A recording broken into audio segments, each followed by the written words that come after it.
Hello, let's talk starter builds. Before we present you with our picks, let us state that the Seismic Trap Saboteur, Corrupting Fever Duelist, Poisonous Concoction Ranger or Occultist, Righteous Fire Inquisitor, Explosive Arrow Elementalist, and Toxic Rain, are all still exquisite, and we cannot recommend them enough. However, if you've played them already, or you want to pick something else that's not as overused, and equally good, if not better, this is a list for you. We've selected builds that are easy to level up with, and relatively powerful for their price, which are important qualities for a starter. This expansion introduced a few nerfs, most notably to Spectral Helix, Lightning Strike, Lightning Conduit, and other indirect ones to some minion builds or the usage of a Withering Step to refresh Elusive. Inquisitors and Occultists are also a bit weaker. Keep that in mind while selecting a character. What builds would perform well in this league? It's hard to say. The league mechanic is nothing out of the ordinary, but the Atlas changes are quite significant. Farming Maven instead of altars may be good. The same goes for Harbingers and Einhar's Beasts, but it's tough to predict such shifts in meta. Let's start with Wintertide Brand Occultist. Yes, a 15% decrease in the curses effect and loss of malediction from ascendancies is a nerf, but it does not make it that bad. It can still be picked up from the regular passive skill tree. Moreover, the effect of curses against bosses has been significantly magnified, which is great for a class that can apply many of them at once, or one that deals elemental damage over time, which perfectly matches the description of this one. Wintertide Occultists is a cold damage over time build that uses a brand and a vortex combined with temporal chains to slow down its enemies nearly to a halt. It's smooth gameplay-wise, as vortex is cast instantly, and the brand sticks to an enemy dealing damage continuously. It doesn't require unique items, although Rime Gaze and Solstice Vigil would be really good to have. It's not very tanky on itself, but can still be durable because of slowing down enemies. Later you can invest in Spell Block Chance and Energy Shield.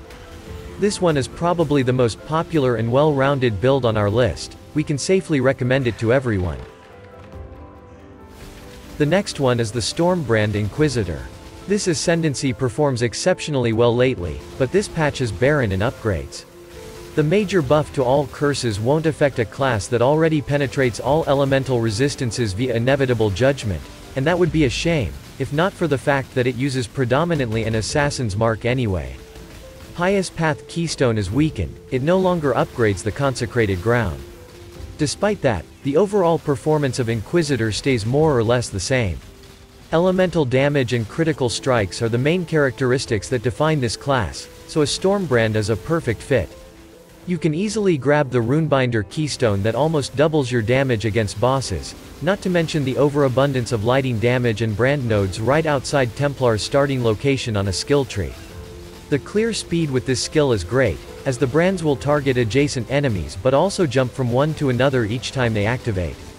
It's a very basic build that has a rough start but performs better the higher up you go, so you can even keep it as your main build for the endgame. If it's the old-fashioned bow skill you want to use, Lightning Arrow is probably the best pick. As a Deadeye, it'll be very easy to opt in for this projectile attack and fully crack its potential. Lightning Arrow is better for leveling than most bow skills. It has excellent clear speed due to the additional targeting and Deadeye's ricochet and endless munitions. Single target damage is also good. That's because as your second setup you can run Storm Rain skill shot by Ballista Totems. As all attack builds, this one is heavily tied to the weapon, and as the Windripper might be good for a start, you will need to buy later more powerful bow, which is quite expensive. The build is also very fragile, not really suited to deal with endgame threats with a minuscule budget, but more focused on quick farming maps infused with Altar or Maven modifiers, a glass cannon that relies on quickly disposing of threats from afar. Lightning Arrow Storm Rain Deadeye is as great as a starter as it is later in the game. You can pour a lot of currency into it, and the new Voltaxic Rift bow might open up possibilities for a novel and experimental type of build. Let's inspect some more durable options now. Trickster is one of the tankiest classes thanks to its energy shield leech, high evasion rating, insane resource recovery, and spell suppression. This build additionally capitalizes on armor, fortify, ghost dance, and later, capped block chance. It creates an impenetrable layering of multiple defensive mechanics. With Soul Drinker, not even damage over time is an issue, it truly is imperishable. The damage comes from Shield Crush with Emperor's Vigilance and Rimsaro gloves. These items are not expensive, and are vital. Shield provides you with almost 2000 armor and around 350 energy shield, while gloves convert your damage to cold. To enhance damage, use Polymath and Swift Killer for 7 frenzy charges. Due to the high evasion and armor, we recommend a cheap Perseverance belt for increased attack damage.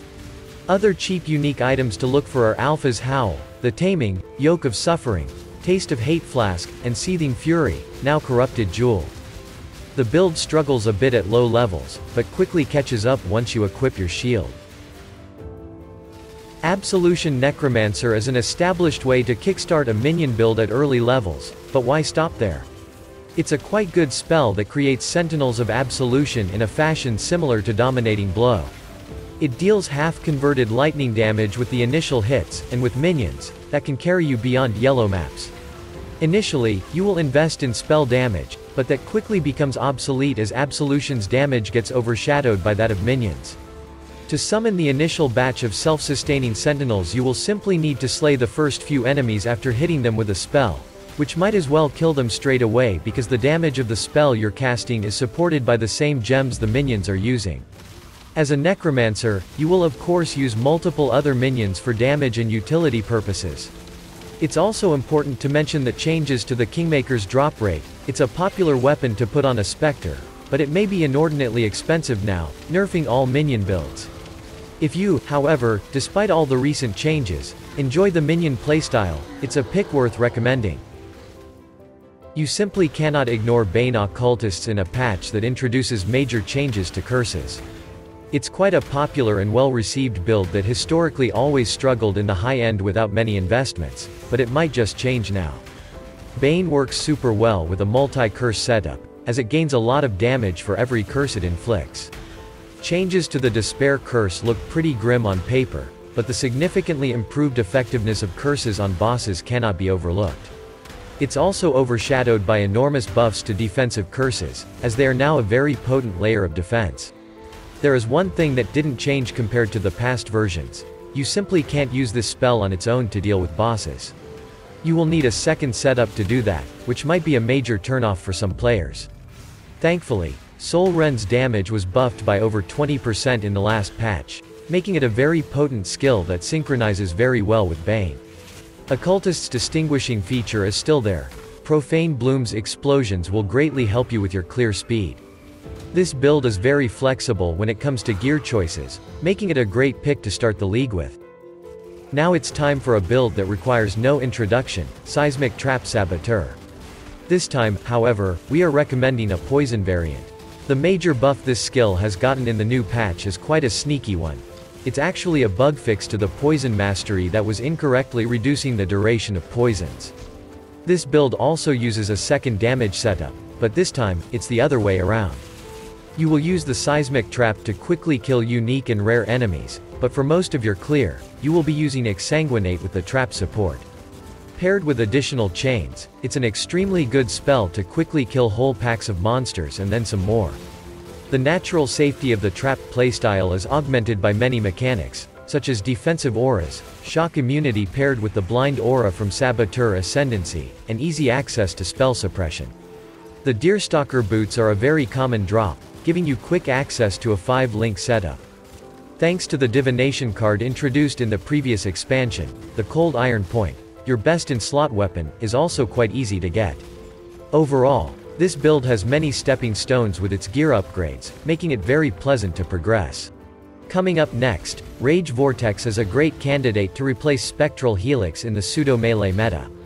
Just like the Helix, it provides very strong single-target damage and decent clear speed. Another thing they have in common is their uniqueness. It's a skill like nothing else, so you will have to adjust to its playstyle before you become fully comfortable with it. Despite stacking a lot of rage and attack speed, you don't want to spam with this attack, as you can have only one Vortex at a given time. But do not be deceived by that one Vortex is extremely strong. There are many ways to generate rage, but the most common one is to use the Red Blade banner paired with Berserker Ascendancy. The mentioned shield gives you infinite power for all your warcries, thus you will generate maximum rage every time you use your warcry while under the threshold. It also makes them extremely good at exerting your attacks. This shield is very strong, but not necessarily required for this build to function, so you can safely start the league with this build without worry. The mentioned attack speed is not that useless, you will move with your leap slam insanely fast. This makes the build very good at clearing maps and dodging incoming attacks in the boss fights. The second part is quite important. As a Berserker, you are not particularly tanky. Now it's time for the final type of damage over time build, Ignite. The best way to start with Ignite is by using Detonate Dead. It's a very potent spell that scales off by itself. You really don't need much gear to comfortably clear tier 16 maps. As a downside, it has limits on how much damage you can reach, but don't worry, that limit is pretty high anyway. Thanks to the minimal gear requirements, you can invest a lot into defenses, which makes this build outstanding in that regard. You will be able to steadily take down all bosses in the game, while also having a nice time when clearing the maps. The key component to this build is Corpse Explosion. It scales with map level, so the more tanky enemies are, the more damage you deal. This is also why you can ignore the gem levels. The main damage component counts as reflected damage. And since reflected damage cannot be reflected again, you can safely do maps with elemental reflection, which will be a huge advantage when completing the Atlas for the first time in the league. If you find spawning the corpses too tiresome, you can simply wear a pair of Corpsewalker boots to automate this process for you. At later stages you can either continue pushing Detonate Dead to its maximum or simply swap to a different, more gear-dependent Ignite setup. Either way will work great. Finally, a build for every true melee enjoyer. There are many possibilities if you want to fight your enemies face to face, but our recommendation here is the dual Strike Gladiator. Thanks to the new masteries that grant melee splash to your attacks, you don't need to constantly juggle your support gems when playing with strike skills. Another great addition to this build is the newly buffed Bloodseeker Unique Claw that grants you instant leech. That property is much stronger than regular life gain on hit, as it simply restores more. However, it's not your only choice, as you can use a lot of different weapons, which allows you to create many unique combinations. The curse rework doesn't affect this build much, as marks are usually a better option damage-wise, but you could consider a second curse and use a defensive one like Enfeeble to protect yourself better. We can't say for sure before the league actually starts, but supposedly Sanctum's mechanics are well adjusted for melee builds. One of our team members will test it thoroughly with a very similar build, so we can keep you updated on that topic as soon as possible.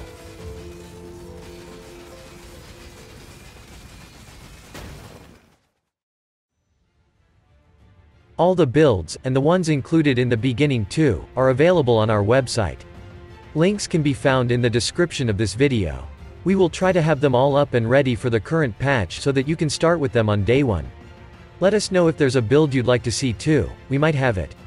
We're currently expanding our build library with leveling guides, publishing new builds regularly, and updating the old ones. We will also keep an eye on the freshly reworked unique items and new skills, especially the Frozen Sweep. It looks really unique and promising.